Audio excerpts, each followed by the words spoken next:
네, 안녕하세요. 주식은 역시 기리기리세의 기리십니다. 안녕하세요, 기리분들. 자, 매주 일요일마다 돌아오는 그 시간입니다. 매주 기리과 함께. 자, 이번 주에는 또 어떤 일이 있었고, 그리고 다음 주에는 또 어떤 일이 있을지, 오는 주에 증시 전망은 어떤지 등등 여러 가지를 간단하게 공부해 보도록 할게요. 자, 그리고 들어가기 앞서 오늘 내용은 약간은 어두운 전망과 함께 할 예정입니다. 그렇기 때문에 기름들이 보시고 이거 너무 안 좋은 거 아니야 라고 혹시나 또 그렇게 생각하실 수 있는데, 그런데 이거는 그냥 수많은 의견 중 딱 하나일 뿐이라는 거. 가장 중요한 거는 다른 사람의 의견, 저의 의견이 아니라 여러분 스스로 앞으로 증시가 어떤 식으로 흘러갈지, 그리고 나는 어떤 식으로 투자할지 그런 식으로 직접 정하는 게 매우 중요하기 때문에 기름들이 항상 이렇게 공부하실 때 그러한 의견을 100% 신뢰하기보다는 진짜 말 그대로 참고만 하시길 진심으로 바라겠습니다. 어쨌든 바로 들어가도록 할게요. 같이 공부하시죠. 렛츠 기릿!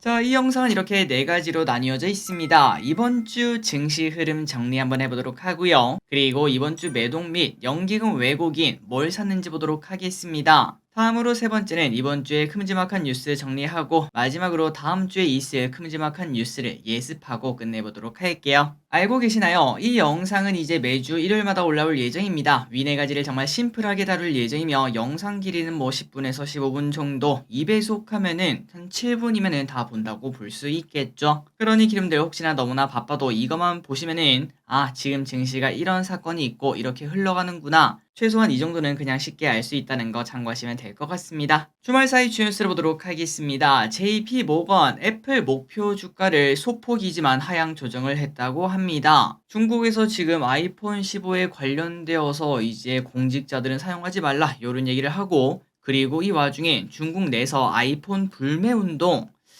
이게 가능할진 모르겠지만 뭐 그런 얘기도 조금 나온다고 해요. 그러한 악재가 조금 있다 보니까 불확실성이 있는 거 아니겠습니까? 그래서 JP모건이 애플의 목표 주가를 소폭 하향 조정을 했다고 합니다. 그리고 유가도 문제입니다. 브렌트유가 다시 배럴당 90달러를 넘어서 종가 기준 또 올해 최고치를 찍었다고 하죠. 물론 이게 계속 올라갈지 안 올라갈지 모르겠지만 어쨌든 신고가를 내면서 올라가다 보니까, 주식도 그렇지 않겠습니까? 항상 말씀드리는 게 신고가 내는 주식 함부로 팔지 말라. 그거와 마찬가지로 이 친구도 어디까지 올라갈지 모른다는 게 가장 무서운 부분인 것 같습니다. 어쨌든 이 두 개의 뉴스가 주말에도 뜨거운 걸 확인할 수 있기 때문에, 만약 이 부분이 조금 더 악화된다면 이번 주 증시도 생각보다 기분 나쁜 그런 모습이 나타날 수 있겠죠. 어쨌든 이번 주 증시 흐름 한번 복습해 보도록 하겠습니다. 코스피는 0.6% 하락을 했습니다. 이렇게 올라가다가 살짝 조정을 받았고요. 딱 121선에 걸쳐 있는 걸 확인할 수 있죠. 그리고 삼성 같은 경우에는 그래도 이쁜 차트를 만들고 있습니다. 양봉 이후 소폭 조정을 받고 있고, 여기서 이제 올라가는 게 매우 중요할 것 같은데, 안 그래도 좀 시끌시끌해져서 걱정이 나올 것 같습니다. 특히 하이닉스가 금요일날 4%나 급락하는 등 갑자기 중국에서 불똥이 튀어오자 반도체가 영향을 받는 걸 확인할 수 있죠. 그리고 코스닥도 이번 주는 하락했습니다. 0.6% 하락. 그리고 에코프로비엠은 3% 반등하는 모습을 나타내면서 121선에서 정확히 반등하는 걸 체크할 수 있었습니다. 매동을 보겠습니다. 외국인의 매도가 여전히 존재하고 있고요. 연기금은 또다시 매도하는 모습입니다. 조금은 기분이가 나쁘죠. 그리고 환율과 유가를 보시면은 환율은 1340원 찍고 이제 쭉 내려가나 싶더니 다시 또 올라가는 모습을 나타내고 있습니다. 최근 들어 증시 분위기가 나쁘자 환율도 이렇게 올라가는 걸 확인할 수 있죠. 그리고 유가마저 이렇게 올라가고 있다 보니까 그렇게 우호적인 상태가 아니라는 걸 우리가 쉽게 느낄 수 있습니다.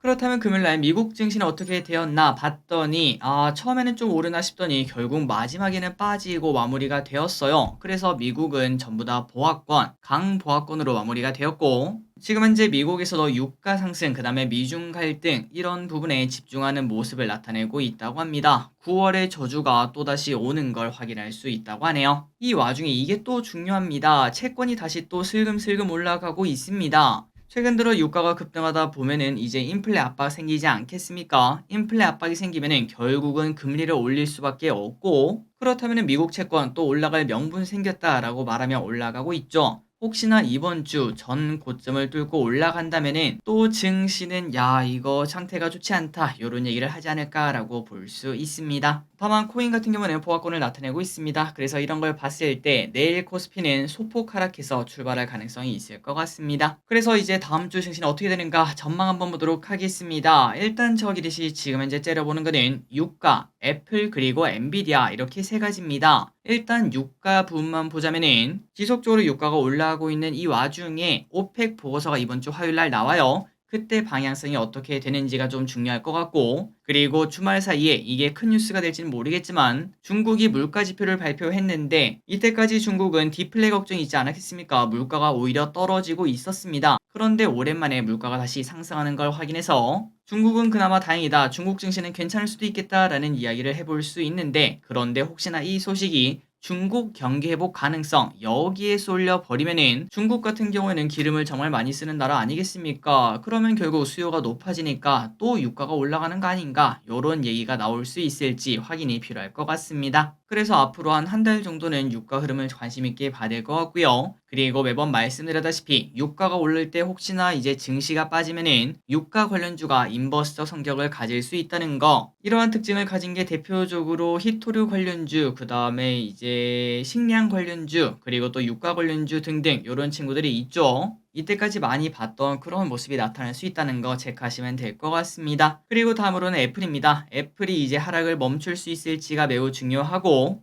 혹시나 중국에서 아이폰 불매 운동이 커지는 거 아닌가, 이 뉴스도 꽤나 중요할 것 같습니다. 그리고 여기에 맞춰서 하이닉스 등 우리나라 반도체도 흔들릴 가능성이 분명히 있겠죠. 괜히 또 반도체가 불똥 튀는 걸 확인할 수 있습니다. 그리고 마지막으로 엔비디아는 지금 현재 소폭 조정을 받아서 60일선에 머무르고 있는데 한 번 더 신고가를 낼지 혹은 이 60일선을 깨고 내려갈지 이게 정말 중요할 것 같은데, 이번 주는 진짜 볼 게 많다라고 볼 수 있겠죠. 변수가 많은 한 주가 될 수 있고, 그리고 중요한 거는 이번 주 다른 소식도 많습니다. 우리나라 선물옵션 만기일, 그리고 미국 물가지표 발표, 이제 좀 많이 떨어지긴 했죠. 혹시나 여기서 다시 올라가는 모습을 나타내거나 예상보다 뜨거운 모습을 나타낸다면은 그러면 증시는 또 흐앙할 수밖에 없고, 게다가 아이폰 15 발표 다음 주에는 FOMC까지 존재하고 있어서 증시가 갑자기 급등할 확률보다는 최소한 보합권을 나타낼 가능성이 더 크다는 걸 아마도 기름들도 느끼고 계실 거라고 생각합니다. 그리고 개인적으로는 연말이 될수록 불안한 장이 올 거라고 거의 올해 중순부터 말씀드렸는데, 그래서 그런지 저도 이런 생각이 들더라고요. 아, 내가 그래서 혹시나 내 생각에 갇혀 있는 거 아닌가, 너무 부정적으로 보는 거 아닌가 라는 생각이 들었는데, 그런데 몇 번을 다시 봐도 꽤나 안 좋은 소식이 많고 말 그대로 불안한 소식이 많기 때문에 조심해서 나쁠 건 없다, 이러한 결론에 다다랐습니다. 그래서 저희들은 이번 주에 유가, 애플, 엔비디아를 째려보도록 하고, 기리분들도 이 이야기는 참고만 하시면 될 것 같아요.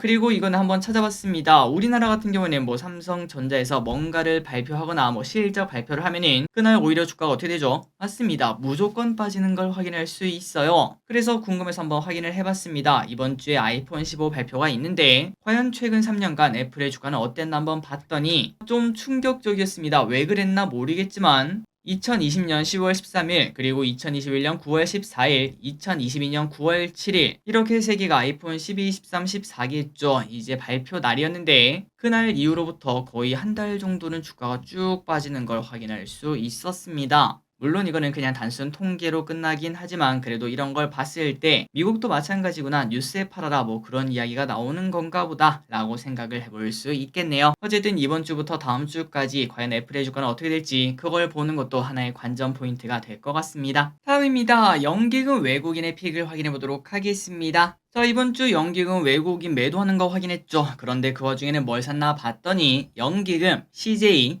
HD현대, 삼성 SDS, 고려아연, 롯데케미칼, 호텔신라, SK하이닉스, SOL, 효성TNC, SM을 매수합니다. 다음으로 외국인입니다. 삼전, 레인보우로보틱스, 루닛, 금양, 삼전우, 하나마이크론, LS일렉트릭, 포스코 인터내셔널, 슈어소프트테크, 그리고 현대차를 매수합니다. 그리고 개인 투자자입니다. SK하이닉스, 에코프로비엠, 포스코퓨챔, LNF, LG엔솔, 하나솔루션, 코스탈 레버리지, LG노텍, 두산에너빌리티, 삼바를 매수합니다. 개인 투자자분들의 특징은 하락한 기업을 지속적으로 이제 매수를 하는 거죠. 저점 매수일 수도 있고 이제 물타기일 수도 있는데 과연 이 전략이 맞아 떨어질지 조금 더 봐야 될 것 같습니다.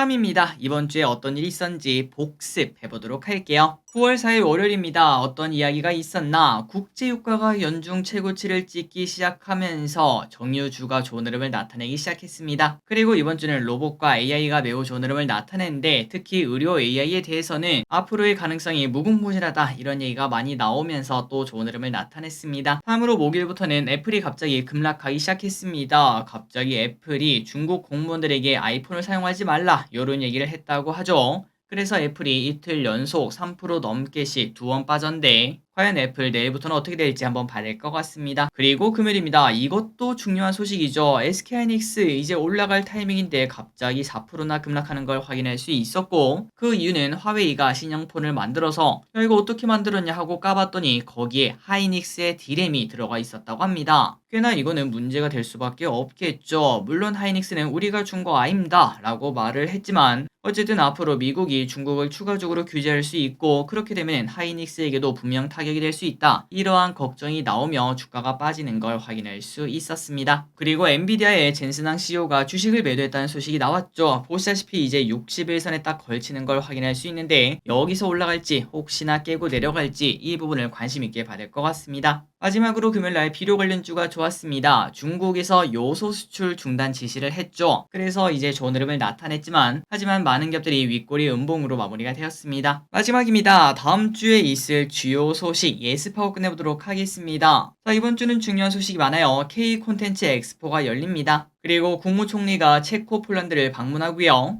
삼성 SDS는 기업 간 거래용 생성형 AI를 시연한다고 합니다. 애플 아이폰 15 시리즈가 발표가 됩니다. 과연 이 다음부터 주가는 어떻게 될지. 수요일입니다. 미국 8월 소비자 물가지수 발표. 그리고 이 소식도 혹시나 커질 수 있을지 봐야 될 것 같습니다. AI가 사회에 미칠 부정적 영향을 막기 위한 보호 조치에 대해서 논의하는 AI 포럼이 열린다고 하는데요. 여기에는 일론 머스크, 마크 저커버그, 순다르 피차이, 빌 게이츠, 사티아 나델라, 젠슨왕, 샘 올트먼 등 이러한 쟁쟁한 사람들이 참여를 한다고 합니다. 혹시나 AI에 대해서 이상한 소리가 나올지 봐야 될 것 같네요. 그리고 현대차 노조가 부분 파업에 돌입한다고 합니다. K배터리 쇼가 이제 킨덱스에서 열립니다. 목요일입니다. 선물옵션 동시만기일이 있고요. 그리고 미국 8월 생산자 물가지수가 발표. 금요일입니다. 미국도 선물옵션 동시만기일이 있습니다. 지금까지 보다시피 이번 주에 꽤나 굵직굵직하고 변동성이 커질 수밖에 없는 그러한 뉴스가 많은 걸 확인할 수 있죠. 그리고 그 다음 주에는 일본 증시 휴장, 네오위즈, 피해거지 글로벌 출시, FOMC 회의 등등 여러 일정이 있으니까 참고하시고 달력도 이렇게 있으니까 체크하시면 될 것 같습니다. 3초 뒤에 넘어가도록 하겠습니다. 자, 오늘의 공부 이렇게 끝났습니다. 항상 이렇게 같이 공부해주셔서 진심으로 감사합니다. 지금까지 길이셨습니다. 빠이요.